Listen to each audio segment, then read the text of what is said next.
Assalamu alaikum for class. Hope you will be fine at home. Today we are going to start the reading of our next pages of unit number 2, adaptations in plants. We'll do reading page number 18 and 19 and also page number 21. First of all, you have to mention the day and date at the top of your page. Today is Tuesday and the date is 16, 3 and 21. तो हमने previous pages पे जो कल पढ़ा था उसमें हमने देखा था कि प्लांट्स जो हैं उनमें अडेप्टेशंस किस तरह होती हैं। प्लांट जो हैं वो किसी भी जगह के किसी भी एरिया के क्लाइमेट में खुद को जो है वो किस तरह एडजस्ट कर लेता है, वहाँ के क्लाइमेट को किस तरह अडॉप्ट कर लेता है। हमने देखा था हैबिटेट क्या होता है। हैबिटेट जो है जहाँ पे ऐसी जगह ऐसी प्लेस जहाँ पे कोई एनिमल या प्लांट रहता है उसको वहाँ पे जो है वो सूटेबल कंडीशंस मिलती हैं उसके सर्वाइवल के लिए। और हमने फिर देखा था कि अडेप्टेशंस क्या होती हैं। अडेप्टेशंस वो स्पेशल फीचर्स होते हैं जो एनिमल्स और प्लांट्स को अपने हैबिटेट में एडजस्ट करने में हेल्प आउट करते हैं। फिर जो है नेक्स्ट हमने पढ़ा था कि जो है प्लांट्स हैं वो अपने हैबिटेट्स के अकॉर्डिंग जो है उनको कितनी कैटेगरीज में डिवाइड किया गया है। तो 2 कैटेगरीज में किया गया था ना, किस में, terrestrial plants and aquatic plants. तो हमने कल जो है वो टेरेस्ट्रियल प्लांट्स की सारी टाइप्स पढ़ ली थी। टेरेस्ट्रियल प्लांट्स जो अबव द ग्राउंड जो ज़मीन पे रहते हैं, लिव ऑन ग्राउंड, और जो है हमने लिव ऑन लैंड जो है ज़मीन पे रहते हैं उनको हम टेरेस्ट्रियल प्लांट्स कहते हैं। एक्वेटिक प्लांट्स वो थे जो पानी में रहते हैं, जो पानी में ग्रो करते हैं। Plants grow in water. तो हमने जो है वो टेरेस्ट्रियल प्लांट्स देखे थे, प्लेन एरियाज़ के प्लांट देखे थे कि मैदानी इलाकों के प्लांट्स किस तरह होते हैं और किस तरह हम प्लेन्स को किस तरह वो मैदानी जगहों को मैदानी इलाकों को जो है वो वहाँ पे ख़ुद को वो एडजस्ट कर लेते हैं। उस जगह के क्लाइमेट को वो किस तरह से जो है वो अडॉप्ट कर लेते हैं। फिर हमने देखा था माउंटेन्स पे किस तरह के प्लांट्स होते हैं। और फिर हमने जो है वो देखे थे हैवी रेनफॉल एरियाज़ में किस तरह के होते हैं प्लांट्स, ठीक है। और हमने स्वैम्पी एरियाज़ के प्लांट्स देखे थे। अब उनमें से 1/5 वाली टाइप जो है वो हमारी रह गई थी टेरेस्ट्रियल प्लांट्स की। Plants in coastal areas, coastal जो है बच्चों इसको कहते हैं कोस्टल एरियाज़ होते हैं रेतली इलाके। तो हम देखेंगे कि जो रेतली इलाके होते हैं वहाँ पे प्लांट्स हैं वो किस तरह के होते हैं, उनके फीचर्स किस तरह के होते हैं, किस तरह वो वहाँ के क्लाइमेट को जो है वो एडजस्ट कर लेते हैं, ख़ुद को वहाँ पर एडजस्ट कर लेते हैं, किस तरह से वो वहाँ के क्लाइमेट को जो है वो अडॉप्ट कर लेते हैं अपने सर्वाइवल के लिए। Coastal areas receive high rainfall. अब जो कोस्टल एरियाज़ होते हैं यहाँ पे बहुत ज़्यादा बारिशें होती हैं। हमने देखा था प्लेन एरियाज़ में जो है वो मॉडरेट रेनफॉल होती है, लेकिन माउंटेन्स पे जो है हमने देखा था कि बहुत ज़्यादा जो है वो बारिशें जो है वहाँ पे भी होती हैं। वहाँ पे स्नो होती है, माउंटेन्स पे जो है वो स्नो होती है और कोस्टल एरियाज़ में बहुत ज़्यादा बारिश होती है। लेकिन डेजर्ट एरियाज़ में बारिश होती है या नहीं? यस, डेजर्ट एरियाज़ में बारिशें जो हैं वो बहुत कम होती हैं या बिल्कुल नहीं होती। Water near the coast is mostly salty. अब जो साहिलों के इर्द गिर्द रेतली इलाकों में जो प्लांट्स होते हैं वहाँ का जो पानी होता है वो सॉल्टी होता है। It is generally very windy there, और यहाँ पे बहुत ज़्यादा हवाएं चलती हैं। Plants growing here have thick stiff leaves and stem. अब यहाँ के जो प्लांट्स होते हैं उनकी जो स्टेम होती है वो कैसी होती है, बहुत थिक होती है, घनी होती है। स्टिफ का मतलब होता है कि वो मूव नहीं करती। स्टेम जो है वो हार्ड होती है। लीव्स उनके स्टिफ लीव्स होते हैं। लीव्स जो हैं उनके जो पत्ते होते हैं वो मजबूत होते हैं, वो मूव नहीं कर सकते ना, इतने थिक होते हैं कि वो हिलते नहीं। अब देखें ना वहाँ पे बारिशें हवाएं बहुत चलती हैं। अब जहाँ पे हवा चलती है तो हवा तो हर चीज़ को जो है वो हिला देती है, लेकिन इनके लीव्स जो हैं वो अल्लाह ताला ने इसकी जो स्टेम है और इन एरियाज़ के जो प्लांट्स के जो लीव्स होते हैं वो अल्लाह ताला ने बहुत स्टिफ बनाए हैं। स्टिफ जो अपनी जगह से हरकत नहीं कर सकते और बहुत थिक यानी घने बनाए हैं। तो इस वजह से जब हवाएं चलती हैं तो उनके जो लीव्स हैं वो नहीं हिलते। They grow well in hot and humid climate. और वो इस तरह के ह्यूमिड का मतलब होता है जहाँ नमी होती है ना, क्योंकि वहाँ बारिशें बहुत ज़्यादा होती है ना कोस्टल एरियाज़ में, तो नमी वाले क्लाइमेट में और गर्म होता है ना वो क्लाइमेट कुछ, तो वहाँ पे जो है वो ईज़िली ये वाले जो प्लांट्स हैं कोस्टल एरियाज़ के वो वहाँ पर ईज़िली ग्रो कर लेते हैं। Coconut trees are commonly found in these areas. अब कोकोनट ट्रीज़ जो होते हैं यहाँ पे you can see coconut tree जो हैं वो कोस्टल एरियाज़ में होते हैं। They are adapted to survive in salty water. तो इन्होंने अडेप्ट की होती है, ये आदी हुए होते हैं नमकीन पानी में ज़िंदा रहने के। Next the next category of the plants are aquatic plants. अब हमने जो है वो टेरेस्ट्रियल प्लांट्स की टाइप्स देखी थी, अब हम देखेंगे एक्वेटिक प्लांट्स क्या होते हैं और इनकी कितनी टाइप्स होती हैं। Plants that grow in water are called aquatic plants. ठीक है, अब वो प्लांट्स जो पानी में ग्रो करते हैं हम उनको क्या कहते हैं, aquatic plants. These plants can be floating, fixed और अंडर वाटर। अब ये तीन तरह के होते हैं, तीन टाइप्स हैं इनकी, floating, fixed and under water plants. Flow का मतलब होता है बच्चों तैरना, ठीक है ना। तो फ्लोटिंग ऐसे प्लांट्स जो पानी की सतह पे तैरते हैं, फिक्स्ड जो एक ही जगह पे लगे हुए होते हैं, फिक्स्ड होते हैं, अंडर वाटर जो पानी के अंदर होते हैं।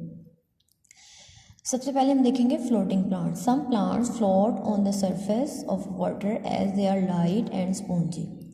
अब जो पानी की सतह पे तैर रहे होते हैं प्लांट्स उनको हम क्या कहते हैं, फ्लोटिंग प्लांट्स। और वो लाइट इन वेट होते हैं, लाइट इन वेट होते हैं तो इजीली वो पानी की सतह पे फ्लो कर लेते हैं। स्पॉन्जी यानी सॉफ्ट होते हैं। Stomata are present on the upper surface of the leaves which have a waxy coating. अब देखो बच्चों, हमने पढ़ा था ना स्टोमेटा जो है वो outer side of the leaves होते हैं, मतलब लीव्स के पत्तों की निचली सतह पे होते हैं। लेकिन जो फ्लोटिंग प्लांट्स होते हैं, अब ये तो पानी की सतह पे फ्लो कर रहे होते हैं ना, तैर रहे होते हैं, तो इनके जो स्टोमेटा होते हैं वो इनकी अपर सरफेस पे होते हैं, इनकी ऊपर वाली सतह पे होते हैं। और एक वैक्सी कोटिंग होती है, वैक्सी लेयर अल्लाह ताला ने उनकी सरफेस पे चढ़ाई हुई होती है, जो इनको पानी से वाटर की वजह से किसी भी किस्म के डैमेज से जो है वो प्रोटेक्ट रखते हैं। The plants have short stems with air spaces. अब इन प्लांट्स की जो स्टेम्स होती हैं वो शॉर्ट होती हैं और उनमें एयर स्पेसिस होती हैं। Here are the examples of floating plants, duckweed and water hyacinth are floating plants. अब जो डकवीड होती हैं और हायसिंथ होते हैं ये जो हैं वो फ्लोटिंग प्लांट्स की एग्जाम्पल्स हैं। The next category of the aquatic plant is fixed plant. Fixed means fix हुए होते हैं अपनी ही जगह पे, वो एक ही जगह पे लगे हुए होते हैं, ना फ्लो करते हैं और ना ही मूव करते हैं, फिक्स्ड होते हैं। The roots of these plants are fixed to the bottom of the water body. अब जो ऐसे फिक्स्ड प्लांट्स होते हैं इनकी जो रूट्स होती हैं ना बच्चों, वो कहाँ होती हैं, वाटर बॉडी। मतलब अगर तो वाटर बॉडी यहाँ पे वो कोई भी रिवर हो सकता है, कोई भी ओशन हो सकता है, ठीक है। तो वाटर बॉडी के अंदर जो है इनकी रूट्स जो हैं वो फिक्स्ड हुई हुई होती हैं। There stem is thin. अब इनकी जो स्टेम है वो कैसी होती है, थिन होती है, लॉन्ग एंड होलो खाली, to reach the surface of water. अब देखें, स्टेम इनकी लंबी होती है, थिन होती है और होलो होती है, और कहाँ होती है, वाटर में, वाटर के surface of the water. The leaves of fixed plants are broad and flat with a wax coating. अब ये जो लीव्स हैं, क्योंकि ये फिक्स्ड प्लांट्स है ना, फिक्स्ड और पानी के अंदर होते हैं ना, ये भी पानी के प्लांट्स को हम कहते हैं ना एक्वेटिक प्लांट्स, और उसकी फर्दर टाइप है फिक्स्ड प्लांट्स। तो ये पानी के अंदर इनकी रूट्स हैं वो फिक्स्ड हुई हुई होती हैं, तो इनके लीव्स पे भी अल्लाह ताला ने जो है वो वैक्स की एक लेयर जो है वो कोट की हुई होती है। तो वैक्स जो है ये वैक्स कोटिंग जो लेयर होती है लीव्स पे, ये फिर इन लीव्स को जो है वो वाटर की वजह से किसी भी किस्म के डैमेज से प्रोटेक्ट करती है। The shape helps them to float on the surface of water and the wax coating prevents the leaves from rotting in water। ठीक है, तो इनकी जो शेप है वो इस तरह की बनी हुई होती है कि ये इजीली वाटर की सतह पे फ्लो मतलब तैर सकते हैं, और वैक्स कोटिंग की जो लेयर होती है वो इनको पानी की वजह से किसी भी किस्म के डैमेज से बचाती है, प्रोटेक्ट करती है। Stomata are found only on the upper surface of the leaves. तो जो अब इनके जो स्टोमेटा होते हैं वो भी अपर सरफेस पे होते हैं, लीव्स के ऊपर होते हैं ना, लीव्स के ऊपर वाली सतह पे। To help in exchange of gases. तो हमने ये पढ़ा था ना बच्चों कि स्टोमेटा क्या करते हैं, गैसेस को एक्सचेंज करते हैं, मतलब गैस एक्सचेंज करते हैं। तो ये जो स्टोमेटा इनकी अपर सरफेस पे होती है वो भी, उनका भी क्या फंक्शन है, गैसेस को एक्सचेंज करना। लाइक कार्बन डाइऑक्साइड को लेते हैं और ऑक्सीजन को एयर में रिलीज करते हैं। Here are the examples of fixed plants. Lotus and lily are the examples of fixed plants. Think and answer. Read the hints and circle the correct name of the plant. Cactus, duckweed and pine. Here are 3 types of plants. अब ये hints हम देखेंगे और देखेंगे कि ये first वाला जो हिंट है वो किस प्लांट से लिंक करता है। It's stem stores water. अब वो कौन सा प्लांट है जिसकी स्टेम जो है वो वाटर को स्टोर करती है, यस कैक्टस। कैक्टस की जो स्टेम है वो वाटर को स्टोर करती है, क्योंकि कैक्टस के लीव्स नहीं होते तो इसकी स्टेम जो है वो फ्लैशी होती है पानी को अपने अंदर स्टोर करने की वजह से। तो इसका क्या आंसर आएगा? It's stem stores water, cactus. Answer is a. Second, it grows on the surface of water. अब वो कौन सा प्लांट है जो पानी की सतह पे ग्रो करता है? कैक्टस, डकवीड और पाइन। Yes, duckweed. डकवीड जो है ये पानी की सतह पे फ्लो करता है, ग्रो करता है। तो इसका आंसर आएगा B. It has cones with seeds inside it. अब वो कौन सा ट्री है जिसपे कॉन्स लगती हैं और उनमें सीड्स होते हैं? तो वो कौन सा ट्री था? Yes, pine tree. तो पाइन ट्री पे कॉन्स लगती हैं और उन कॉन्स में क्या होते हैं? सीड्स होते हैं। The answer is C. Here is the page number 19. Again, you have to mention the day and date at the top of the page. Here is the last or third one and last category of aquatic plants, underwater plants. Underwater से जैसे इसके name से पता चल रहा है, under नीचे, water पानी, मतलब पानी के अंदर प्लांट्स। अब वो प्लांट्स जो पानी के अंदर होते हैं, पानी के नीचे होते हैं। Some plants are submerged under the water. ऐसे प्लांट्स जो पानी के अंदर होते हैं, these plants have thin and narrow leaves to bear the water currents. अब इनके जो लीव्स होते हैं वो बहुत पतले होते हैं और बहुत ही थिक, मतलब नैरो, जुड़े हुए होते हैं एक दूसरे के साथ, ताकि वो वाटर के प्रेशर को इजीली बियर कर सकें, क्योंकि पानी के अंदर होते हैं ना ये। The leaves don't have stomata और अ वैक्स कोटिंग। अब ये लीव्स जो हैं, अब अल्लाह ताला ने इनकी शेप कैसी बनाई हुई है कि इनके जो लीव्स हैं वो बहुत नैरो होते हैं, वो बहुत साथ साथ होते हैं, तो उनको जो है वो स्टोमेटा उनमें नहीं होते और उनमें वैक्स की जो लेयर है वो भी नहीं होती। Exchange of gases take place through their body surface. अब इनकी बॉडी सरफेस जो है वो गैसेस जो हैं वो गैसेस का एक्सचेंज होता है, क्योंकि इनमें स्टोमेटा तो होता नहीं है। बेसिकली तो गैसेस एक्सचेंज का फंक्शन जो है वो स्टोमेटा परफॉर्म करते हैं ना, लेकिन अब जो अंडर वाटर प्लांट्स हैं इनमें स्टोमेटा नहीं होते, तो इनकी जो बॉडी सरफेस है वहाँ से फिर गैसेस एक्सचेंज होती हैं। Their roots are fixed in the soil. और इनकी जो रूट्स होती हैं वो कहाँ होती हैं? सॉइल में फिक्स्ड हुई हुई होती हैं। The stems are flexible and spongy. और जो इनकी स्टेम होती हैं वो लचकदार होती हैं और सॉफ्ट होती हैं। Tape grass, hydrilla and pound weed grow under the surface of water. अब अंडर वाटर प्लांट्स की एग्जाम्पल्स क्या हैं? Tape grass, hydrilla and pound weed. Here you can see aquatic plants, different types of aquatic plants. Floating plants जिसमें duckweed था, have leaves with vaccine coating. उनकी जो leaves होते हैं वो वैक्स कोटेड होते हैं। अब fix plant lotus has wax. अब जो फिक्स प्लांट्स हैं उनकी भी जो लीव्स होते हैं वो वैक्स कोटेड होते हैं। फ्लोटिंग प्लांट्स में डकवीड है, has short stem with air spaces. इनकी स्टेम छोटी होती हैं और ये इनमें एयर स्पेसेस होती हैं। अंडर वाटर प्लांट्स जो बिल्कुल पूरे पानी के अंदर हैं, ठीक है। Tape grass has long narrow leaves to bear water currents. अब देखें उनके जो टेप ग्रास है, अब आप अगर उसको देखें तो उसके जो लीव्स हैं वो नैरो हैं, ठीक है, और वो इजीली वाटर के करंट को, वाटर प्रेशर को बियर करते हैं। एंड स्पॉन्जी फ्लेक्स, और स्टेम जो है वो कैसी हैं? सॉफ्ट एंड फ्लेक्सिबल हैं। So we have completed our different types of terrestrial plants and aquatic plants.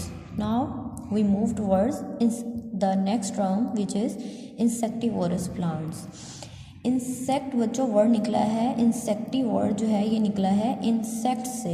Vores means होता है ग्रीडी, मतलब किसी चीज़ की भूख होना। ग्रीडी मीन्स होता है भूख होना ना, लालची, लालच होती है इनको। इंसेक्टिवोरस प्लांट्स मतलब पौधे, ऐसे पौधे जिन्हें इंसेक्ट खाने की भूख होती है, मतलब जिन्हें इंसेक्ट्स खाना पसंद है। तो इंसेक्टिवोरस प्लांट्स कौन से हुए? ऐसे प्लांट्स जो इंसेक्ट्स खाते हैं। Some plants are carnivorous. कुछ प्लांट जो होते हैं वो कार्निवोरस होते हैं। कार्निवोरस मीन्स कि वो इंसेक्ट्स को खाते हैं। Their leaves are design to, अब हम इंसेक्टिवोरस प्लांट्स को कार्निवोरस भी कह सकते हैं। Their leaves are design to trap insects. अब उनके जो लीव्स हैं ना इंसेक्टिवोरस प्लांट्स के, वो अल्लाह ताला ने ऐसे डिज़ाइन किए हुए हैं कि वो इंसेक्ट्स को ट्रैप कर लेते हैं, पकड़ लेते हैं। Those plants which trap insects are called insectivorous. अब ऐसे प्लांट जो इंसेक्ट को पकड़ के खाते हैं उनको क्या कहते हैं हम? इंसेक्टिवोरस। अब इंसेक्टिवोरस में टू जो है वो एग्जांपल्स हमारे पास आती हैं, Venus fly trap and pitcher plant. ठीक है। तो हम देखेंगे वीनस फ्लाईट्रैप जो है ये किस तरह का है प्लांट, और जो पिचर प्लांट है ये किस तरह का है। Venus flytrap and pitcher plant are examples. Venus flytrap has leaves that look like boxes with hinges. अब ये देखिए ये वीनस फ्लाईट्रैप है, तो ये किस तरह का है, इसकी जो लीव्स हैं ये बॉक्स की तरह के हैं। There is hair along the edges, और ये देखिए इनके एजिस पे, इनके किनारों पे ये आपको हेयर्स नज़र आ रहे हैं, बॉक्स लाइक इनके लीव्स हैं और बाहर इनके एजिस पे हेयर हैं। When an insect touches the hair, अब जैसे ही कोई इंसेक्ट जो है यहाँ पे ये जो हेयर्स हैं यहाँ पे आके टच करेगा तो क्या होगा, ये जो लीफ है ये फ़ौरन खुल जाएगा, ओपन हो जाएगा और ये इंसेक्ट को ट्रैप कर लेगा, पकड़ लेगा और फिर बंद हो जाएगा। There is hair along the edges when an insect touches the hair the leaf closes. जैसे ही कोई इंसेक्ट जो है वो हेयर को टच करेगा तो ये जो इसका पत्ता है, लीफ जो है ये बंद हो जाएगा एंड ट्रैप्स द इंसेक्ट, और क्या कर लेगा, इंसेक्ट को पकड़ लेगा और फिर खा लेगा। Next is pitcher plant. Pitcher mean होता है वो जो गड़ा ना। Pitcher plant has leaves in the shape of a pitcher with the lid to cover mouth. अब ये जो पिचर प्लांट है, ये पिचर मीन गड़ा, तो ये गड़े की तरह का है, बिल्कुल एक सुराही जैसा है, और ये इसके ऊपर एक लिड होता है, ढक्कन होता है। तो जैसे ही कोई इंसेक्ट जो है वो यहाँ पे लैंड करेगा, यहाँ पे पिचर के बिल्कुल माउथ पे, तो फिर क्या होगा, फ़ौरन लिड जो है वो बंद हो जाएगा और ये फिर इंसेक्ट को ट्रैप करके खा लेगा। When the insect lands on the picture, जैसे ही इंसेक्ट जो है वो पिक्चर पे बैठता है, द लिड क्लोजेस, ढक्कन जो है वो बंद हो जाता है, एंड इट गेट्स ट्रैप, और इस तरह वो इंसेक्ट जो है पकड़ा जाता है। Here is a page number 20, non green plants. अब हम देखेंगे कि कुछ हमने देखा, हमने टेरेस्ट्रियल प्लांट्स भी देख लिए, एक्वेटिक प्लांट्स भी देख लिए, और फिर हमने जो है वो इंसेक्टिवोरस प्लांट्स भी देख लिए जो इंसेक्ट्स को खाते हैं। अब लास्ट हमारे पास जो टर्म है वो है नॉन ग्रीन प्लांट्स। अब देखें इसके नेम से शो हो रहा है ना, non green. Non green means कि ये सब्ज़ कलर के नहीं होते। Plants which don't have chlorophyll are called non green plants. ऐसे प्लांट्स जिनमें क्लोरोफिल नहीं होता हम उनको क्या कहते हैं, ग्रीन प्लांट्स। देखिए बच्चे, हमने पढ़ा था, हमारा यूनिट नंबर 1 था द ग्रीन प्लांट्स, तो हमने वहाँ पे क्या देखा था, why plants, green plants are green in colour. तो हमने वहाँ पढ़ा था कि ग्रीन कलर के जो प्लांट्स हैं वो क्यों ग्रीन होते हैं, due to the presence of chlorophyll. Yes, chlorophyll की मौजूदगी की वजह से। तो ऐसे प्लांट जो ग्रीन कलर के होते हैं उनमें क्लोरोफिल होता है। क्लोरोफिल एक सब्सटेंस है, एक मादा है ग्रीन कलर का, जो प्लांट्स को ग्रीन कलर देता है। तो ऐसे प्लांट जो ग्रीन इन कलर नहीं होते उनको हम फिर क्या कहते हैं, नॉन ग्रीन प्लांट्स, क्योंकि उनमें क्लोरोफिल नहीं होता। They don't make their own food, और ये अपनी फूड अब खुद नहीं बनाएंगे, क्योंकि क्लोरोफिल जो है उसका क्या फंक्शन था, यस उसका फंक्शन था कि वो सनलाइट को एब्जॉर्ब करता है और फिर फोटोसिंथेसिस होती है। तो अब देखें जो नॉन ग्रीन प्लांट्स हैं इनमें तो क्लोरोफिल ही नहीं है। जब क्लोरोफिल नहीं है तो वो सनलाइट को एब्जॉर्ब नहीं करेगा, सनलाइट नहीं मिलेगी तो फिर फोटोसिंथेसिस नहीं होगी, और इस तरह जो नॉन ग्रीन प्लांट्स हैं वो अपना फूड खुद नहीं बनाएंगे। अब देखिए ना, सोचने वाली बात है कि जो नॉन ग्रीन प्लांट्स हैं ये फूड कहाँ से लेंगे, ये किसको खाएंगे, तो ये हम देख लेते हैं। दे survive on dead plants and animal, तो ये किस तरह ज़िंदा रहते हैं, अब ये डेड प्लांट्स को और एनिमल्स को खाएंगे और इस तरह ये अपने सर्वाइवल को बरकरार रखते हैं। Such plants are called saprophytic plants, तो ऐसे जो प्लांट्स होते हैं जो डेड प्लांट्स और एनिमल्स को खाते हैं इनको हम सैप्रोफाइटिक प्लांट्स कहते हैं। Goose plant, mushrooms and molds are examples. There are 3 examples of saprophytic plants. These are mushrooms, molds and goose plants. You can see here this is a goose plant and this is mushroom. So we have completed the reading of unit number 2. आप खुद से जो है वो एक दफ़ा reading खुद कर लेंगे, ठीक है। Stay home, stay safe, take care and Allah Hafiz.